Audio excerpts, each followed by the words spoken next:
Media वाले इसको लिखे, जो इंडिया गठबंधन की बड़ी तारीफ करते हैं और करना चाहिए। इस वक्त इंडिया गठबंधन की जरूरत है। उन्होंने मुसलमानों को क्या अहमियत दिया? उनके स्टेज में एक भी मुसलमान है? तो कल आने के बाद आपका सब कुछ करेंगे। आज क्या रवैया उनका बताता है। हमारे आसाम में एक कहावत मशहूर है, जो माँ बाप को बच्चा पालेगा उसके घटने के दाग से पता चलता है। चलने के घुटने में अगर दाग ना हो, वो हिंदुस्तान के बड़े बड़े उलमा बैठे हैं, कोई इस बात की आवाज नहीं उठाता कि क्या पाप किया इन दोनों ने। अभी हम लोग कोई नई बात कर लें तो फतवे देने के लिए हमारे खिलाफ आ जाएंगे, कुफ्र तक के फतवे दे देंगे हम लोगों को।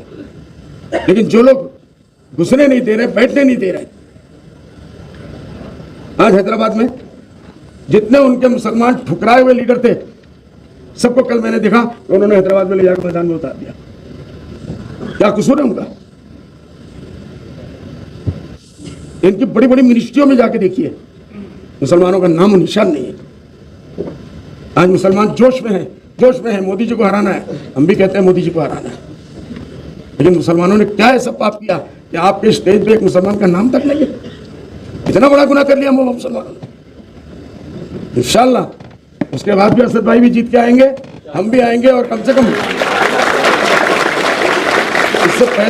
इससे पहले 3 लेके आए थे और इस मरतबा भी 3 लाएंगे इंशाअल्लाह।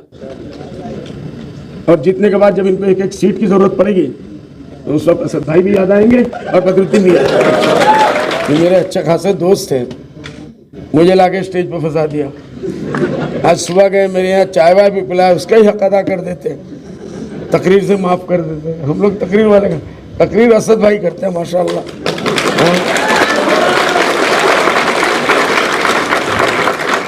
आज भी जो तकरीर असद भाई ने की है, वो पहले वाले सारे तकरीरों को उन्होंने पीछे कर दिया। यहाँ बुलवा लिया कि नहीं आपने? यहाँ बुलवा लिया या नहीं? अभी नहीं हुई, हम भी इंतजार में हैं। ये आप लोगों को बोर नहीं करूँगा, क्योंकि इनके सामने ये अभी भी खाली बैरिस्टर नहीं है, हम लोगों के उस्तादों के उस्ताद के लायक। और हम तो सही बात है भाई, आसाम के देहात से आए हैं, जंगली लोग हैं, समझेंगे नहीं। वहाँ पानी को फानी कहते हैं और चाय को खाना कहते हैं, इसलिए वो जुबान में तो गड़बड़ी होगी, आप लोग उसको बर्दाश्त करिएगा। बहरहाल इनकी किताब जो इनसे हमने सुना है,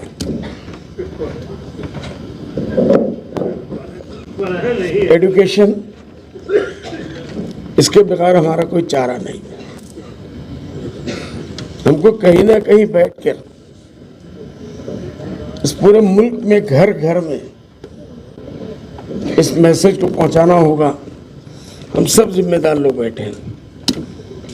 मैं समझता हूं इसमें कोई भी फालतू आदमी नहीं आया। हर आदमी अपने इलाके का जिम्मेदार है, उसकी जिम्मेदारी है इस वक्त मेरे हिसाब से सिर्फ इल्म, एजुकेशन, एजुकेशन, एजुकेशन और एजुकेशन।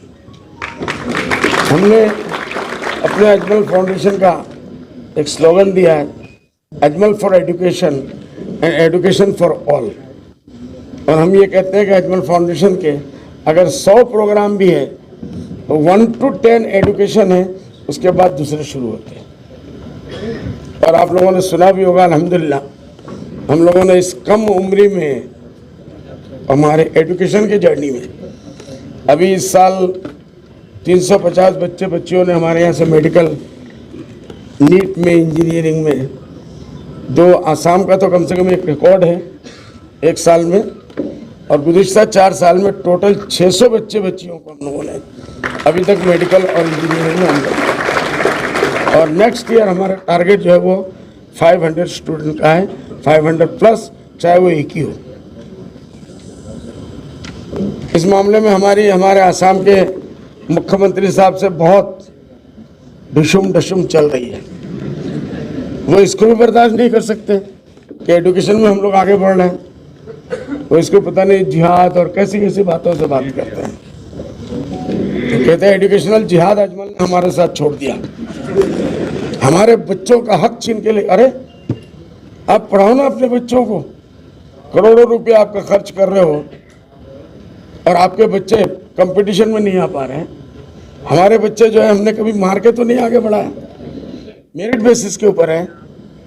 ऑल इंडिया लेवल पे मुकाबले में आओ ना। मैंने उनको चैलेंज किया आप लोगों की दुआओं से, और अब वो अजमल सुपर 40 का हमारा प्रोग्राम है, कहने लगे हम सुपर 50 करेंगे। मैंने कहा 60 करो, 70 करो, 80 करो, हमारी तरफ से इजाजत है। कुछ तो करो एजुकेशन के नाम से, या सिर्फ एक दूसरे को वो करते रहोगे, बुराई करते रहोगे। अभी मैं परसों गया एक काम से उनके पास, मैंने कहा भाई देखो टेलीविजन का और पेपर का झगड़ा छोड़ दो, एजुकेशन में लाइन में तुम्हारा हमारा एक कंपटीशन नहीं है, ये तो एक दौड़ है। रेस में आप निकल जाओ हम खुश, हम निकल जाए तो आप खुश हो जाओ। आपके ही तो बच्चे हैं, बाहर के तो बच्चे नहीं है। और कभी भी ये कोशिश करो, मैंने साफ, आपके लोग, उन्होंने वहां के बीजेपी के प्रेसिडेंट को एक यूनिट दिया सुपर 40 का, सुपर 50 का मुकाबले में, 40 के मुकाबले में 50।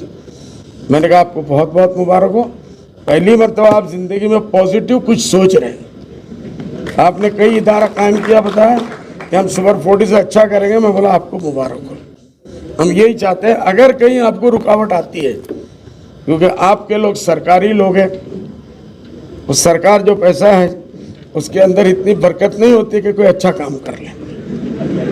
तो मैंने कहा अगर कहीं रुकावट होगी मुझे बुलाइए, हम अपने टीचर्स, अपने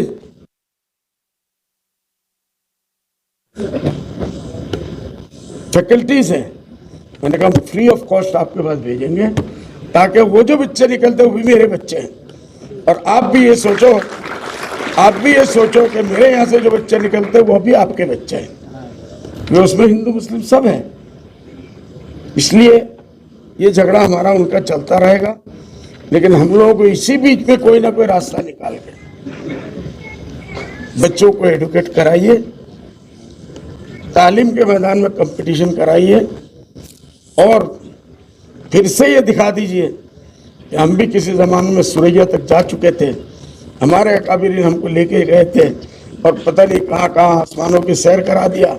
आज हम लोग सबसे पीछे हैं तालीम में, इससे बड़े अफसोस की बात हमारे लिए कुछ नहीं है। क्यों हम लोग पीछे हैं?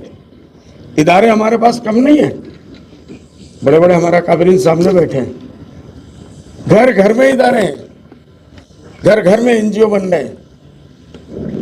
लेकिन मुझे ऐसा लगता है, मैं माफी के साथ, कि हमको अपनी दिशा नहीं मालूम। हम भूल गए एनजीओ बनाने के बाद क्यों बना रहे हैं।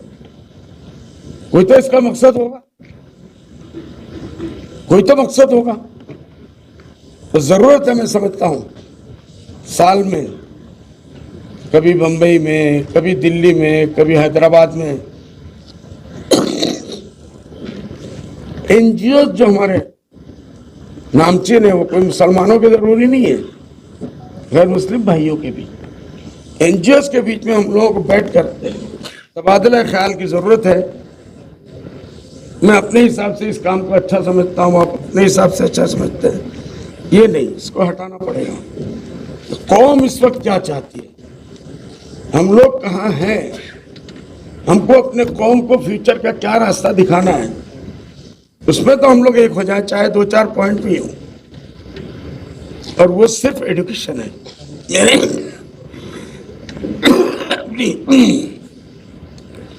छोटी मालूमात के हिसाब से वो एजुकेशन है, इसके सिवा कोई चारा नहीं।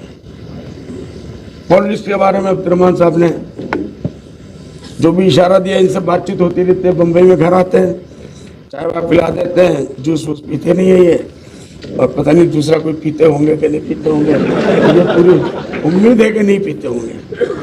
तो मैंने इनसे एक ही बात कही, आज कह दूं जो सुबह कही, जो गलत हो जाएगा, यहाँ ना कहूँ, यहाँ नहीं कहूँ, बात समझ में आ गई, वो भी समझ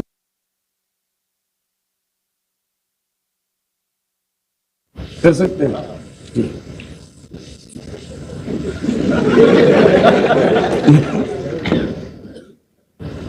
उनका जो काम है वो अहले सियासत समझे, उनका जो काम है वो अहले सियासत समझे, या जाने, मेरा पैगाम है मोहब्बत है जहां तक पहुंचो।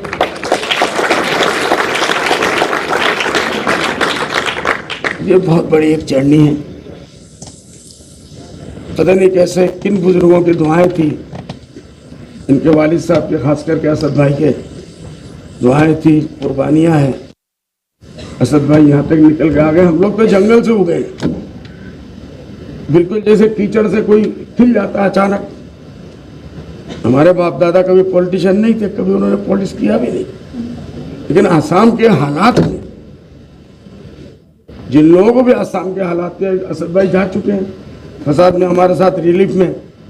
जब बोडोलैंड का फसाद हुआ था, पूरे एक सप्ताह हम लोग साथ में थे, 10 टीम लेके गए डॉक्टरों का, और अपने हाथ से जो कुछ हो सका अल्हम्दुलिल्लाह इन्होंने किया। अल्लाह उसको जज़ाय खैर दे। पॉलिटिक्स में हम लोग पता नहीं कैसे आ गए, कुछ नहीं पता, न कोई हाथ पकड़ने वाला, न कोई रहनुमाई करने वाला, न कोई दिशाने वाला। हम तो ये कि मार खाते खाते खाते खाते अचानक अल्लाह ने उगा दिया। ये क्या करें? नहीं, हकीकत है, हंसने की बात नहीं है। आज ये इंडिया बना, सबसे बड़े ये जो मुसलमान हमारे, मैं इस प्लेटफॉर्म से कहना चाहूंगा और मीडिया वाले इसको क्लिक के, जो इंडिया गठबंधन की बड़ी तारीफ करते हैं और करना चाहिए। इस वक्त इंडिया गठबंधन की जरूरत है। उन्होंने मुसलमानों को क्या अहमियत दिया? उनके स्टेज में एक भी मुसलमान है?